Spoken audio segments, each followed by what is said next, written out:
Corona काल के चलते शिक्षा व्यवस्था को ग्रहण सा लग गया है। बच्चों और युवाओं की शिक्षा चौपट हो गई है। शिक्षा की क्षतिपूर्ति के लिए शासन ने आदेश जारी किए हैं। 11 फरवरी से जूनियर विद्यालयों और 1 मार्च से प्राइमरी विद्यालयों में पढ़ाई शुरू करने के शासनादेश से विद्यालयों के प्रबंधकों में खुशी की लहर नजर आ रही है। वहीं शासनादेश की शर्तों से विद्यालय प्रबंधक आहत है। वॉइस ऑफ स्कूल एसोसिएशन बोसा ने बैठक कर शासनादेश में व्याप्त कमियों पर प्रकाश डालते हुए शिक्षा की गुणवत्ता और बच्चों की सुरक्षा के लिए शासनादेश पर पुनर्विचार करने की अपील की है। बोसा अध्यक्ष डॉक्टर राहुल राज ने सीएम योगी आदित्यनाथ से योग्य कमेटी बनाकर विद्यालयों के लिए पुनः शासनादेश जारी करने की सलाह दी है। काफी समय से जो कोरोना काल में शिक्षा विभाग में और शिक्षा जगत में जो तहलका मचा हुआ था, जो बच्चों की पढ़ाई इस साल वित्तीय वर्ष में जो करंट पे चल रहा है 2021 में पूरी डिस्टर्ब हो चुकी है और बच्चे और माँ बाप और शिक्षक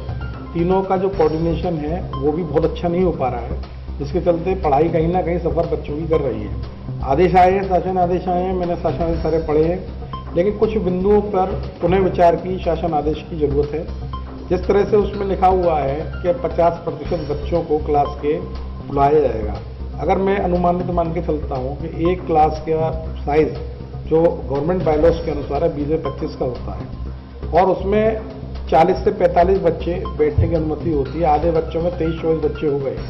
और 500 स्क्वायर फुट एरिया में 6 फुट की दूरी बनाकर अगर आप रखते हैं तो किस कैलकुलेशन के आधार पर ये आदेश में 6 फुट की दूरी लिखी गई है और आधे बच्चे एक रूम में कैसे आ सकते हैं 6 फुट की दूरी पर? अगर हम 6 फुट की दूरी रखते हैं तो 12 बच्चे एक रूम में आ सकते हैं 20 से 25 के रूम में। एक तो इस पर पुनः विचार की जरूरत है। दूसरा जो गैप दिया है दिनों में, जो बच्चे बुलाए 1 से 5 तक के बच्चे सोमवार को और बृहस्पतिवार, सोमवार, मंगल, बुध को बुलाए, गैप जो दिए 2 दिन के बृहस्पति में, तो ये जो गैप दिए हैं इनमें अगर हम छोटे बच्चों की बात करते हैं 1st से 5th तक की, जो भी क्लास टीचर यहाँ पढ़ाएंगी नेचुरल है कि 2-3 दिन में खेल कूद के माहौल में उनके दिमाग में वो चीज़ साफ हो जाएगी। जब बच्चे आएंगे रिपीट करना पड़ेगा उसको दोबारा। तो ये अगर सीक्वेंस जो बनाया है ये रनिंग डेज में और ज्वाइंट डेज में होता है, जैसे मंडे ट्यूसडे एक डिपार्टमेंट पूरा आगे वर्क कर सकता है और जो 12th स्कूल है जिनके पास स्पेस काफ़ी है, जिनमें और क्लास में बच्चे नहीं आ रहे हैं, उसमें अगर हम रेगुलर क्लास भी जनरेट करते हैं 1st से 5th तक की मंडे और ट्यूसडे को 50% स्ट्रेंथ ना बुलाकर रेगुलर स्ट्रेंथ भी बुलाते हैं, तो मेरे ख्याल से हम उसके जो 2 दिन है पढ़ाई के, पूरी पढ़ाई आराम से करा सकते हैं और स्पेस की कोई प्रॉब्लम नहीं है। आने वाला खर्चा कोविड के टाइम में वैसे ही स्थिति सब बिजनेसों की खराब रही है, वो लोगों ने फीस जमा नहीं कर पाए अभिभावक, उनके साथ अगर अब हम कोविड को लेकर प्राइवेट स्कूल्स एक बजट बढ़ाते हैं या कोविड फीस भी अब स्टार्ट करते हैं लेना, तो वो सरकार हमें अनुमति देगी या नहीं देगी, क्योंकि डेली अगर आप बच्चों का सैनिटाइजर की व्यवस्था करते हैं, कुछ करते हैं, तो नेचुरली है कि महीने में 1000 रुपये का खर्चा बढ़ेगा और वो खर्चा बच्चों सुरक्षा पे, तो सुरक्षा मानक करके कोई हेड ऑफ फीस का ले सकते नहीं ले सकते, इसमें कोई उसकी इस बायोलॉजी में खुलने आदेश में कोई जिक्र उसका मतलब विस्तृत रूप से नहीं दिया गया है। अब आती है बात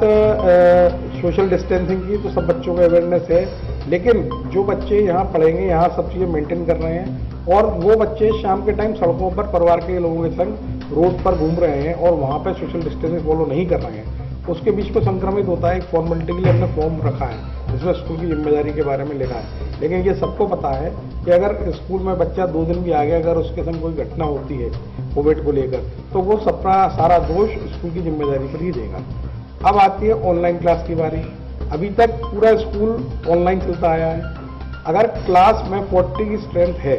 और उस 40 की स्ट्रेंथ में जो क्लास में परमिशन जो फॉर्मेट दिया है भरने के लिए गवर्नमेंट ने, उसमें पेरेंट्स 10 बच्चे तैयार होते हैं भरने के लिए, तो 10 बच्चों को अगर हम क्लास में पढ़ाते हैं और ऑनलाइन क्लास बंद कर देते हैं, तो वो जो बाकी के 30 बच्चे हैं उनका कैरियर खराब हो जाएगा। इसके बारे में कोई स्पष्टीकरण नहीं दिया गया कि ऑनलाइन और ऑफलाइन क्लास दोनों में संचालित करनी है नहीं करनी है। तो किसी भी तरह का बहुत से बिंदुओं पर पूर्ण संतुष्टि लायक ये जो नियमावली लागू हुई है संतुष्टि वाली नहीं है, इस पर पुनः विचार की जरूरत है और इस पर डिबेट की जरूरत है। मैं उत्तर प्रदेश सरकार के शिक्षा मंत्रालय के जो भी सदस्य और जो अधिकारी वर्ग शिक्षा विभाग का आगरा जिले में और पूरे प्रदेश में जहाँ भी है, उनसे एक बार मैनेजमेंट के संग इस पर पुनः डिबेट की जरूरत है, जिससे बच्चे पूर्णतः सुरक्षित रहें और जो ये कार्य जिस जिम्मेदारी का कार्य है शिक्षा का, देश की बैकबोन है, ये देश की बुनियाद है, अगर इसको हम लोग सही तरह नहीं कर पाएंगे तो आने वाला भविष्य शिक्षा का खतरे में आएगा। जय हिंद, जय भारत। मैं Neelam Sharma, coordinator of voice of school association. मैं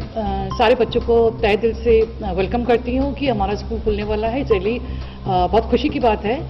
लेकिन कुछ बातें हैं जो हमें बहुत विशेष तौर से ध्यान रखना है कि बच्चों को अपने नियमों का पालन, जो कोविड-19 के दौरान जो rules and regulation guidelines provide किए गए थे, पेरेंट्स और बच्चे दोनों उस गाइडलाइंस को फॉलो करके स्कूल के अंदर एंटर करेंगे।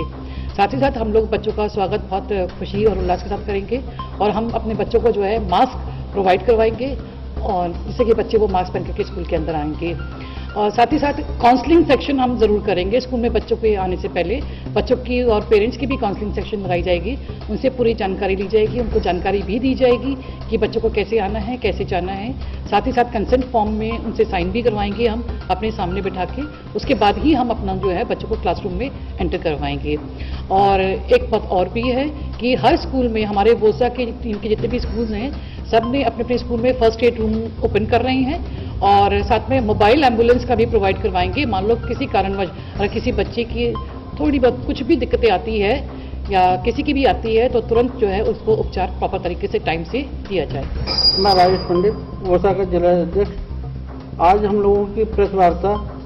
ये जो नया शासनादेश आया है स्कूल खोलने के बारे में, इसके चर्चा करने के लिए बुलाई गई है हमारे स्टेट प्रेसिडेंट डॉक्टर लाहौर राज द्वारा।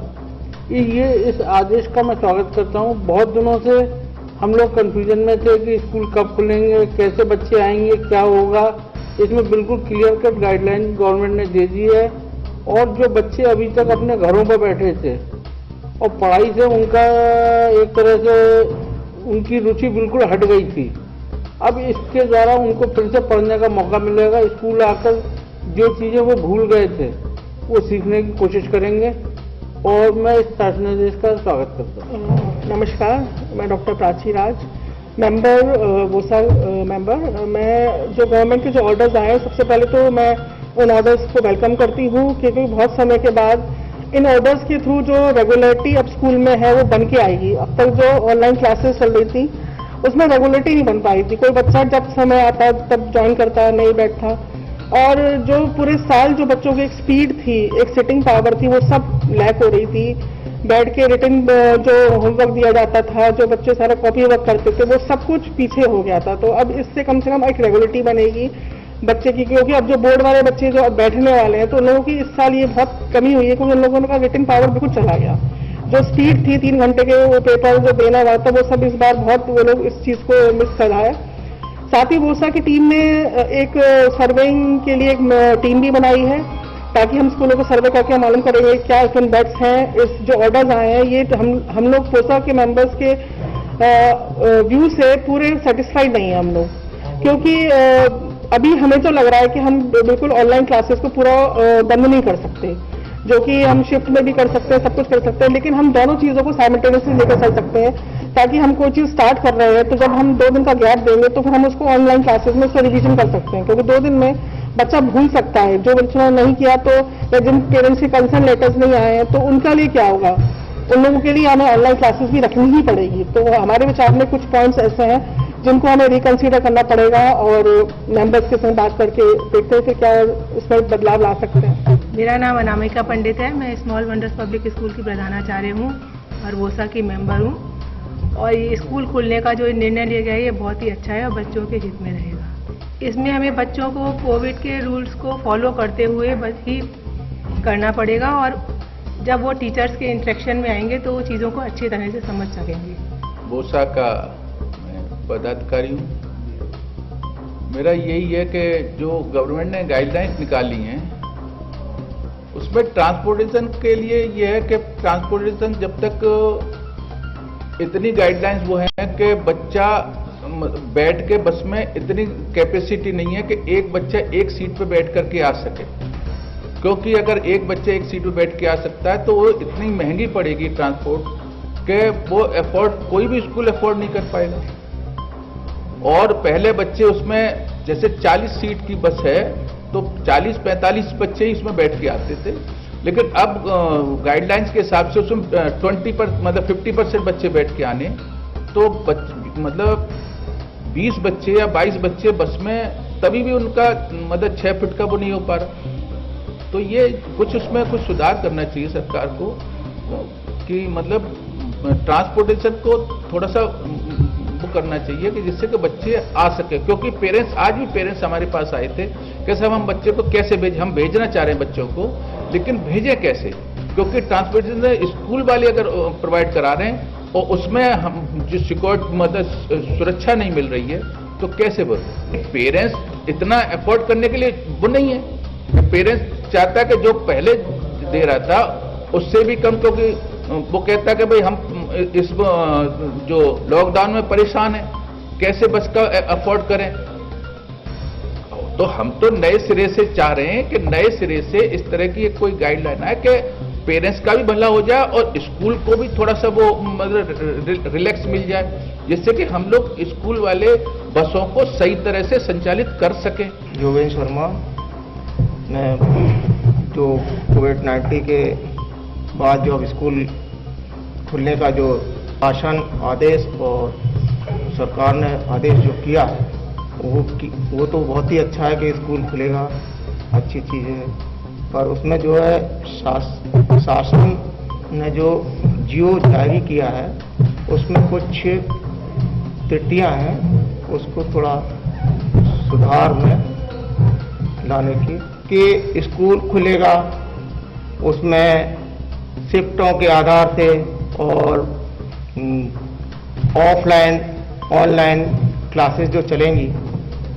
उसमें स्टूडेंट्स किस तरीके से डबल शिफ्ट में हम लोग बैठा पाएंगे या करेंगे। तो बच्चे आज जैसे उन्होंने कहा कि मंगल बुध ये इस तरीके से जो क्लास दो उस तरीके से बच्चा आएगा, 2 दिन आया फिर 3 दिन वो छुट्टी में रहेगा, तो उसमें वो जो भी टीचर उनको होमवर्क वगैरह देगा वो भूल जाएगा, फिर वो दोबारा से पे कराना पड़ेगा हर चीज़। तो उस चीज़ को थोड़ा और सैनिटाइज वगैरह जो है और ये बस उस तरीके से जो है उसको सुधार में